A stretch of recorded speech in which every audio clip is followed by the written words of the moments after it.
Hi po, is it okay to be engaged for long years? Kung may paniniwala kayong as a couple na sexual sin outside of marriage is kasalanan sa Diyos according to biblical scriptures, ang ina-advise talaga sa mga couples is huwag niyong patagalin. Pinakamatagal na is 1 to 2 years.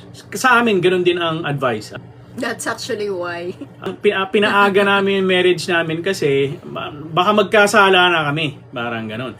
But again, not all couples are the same. So, if you as a couple believe nyo na hindi naman kasalanan ang extramarital sex, o di pwedeng naman matagal. Pero kung kami ang tanongin nyo, parang ang advice sa amin hindi. So within 1 to 2 years lang yung engagement. This is RM, Relationship Matters. Your online ninong and ninang saying, wag pera-pera lang ang pagkuha ng ninong at nina.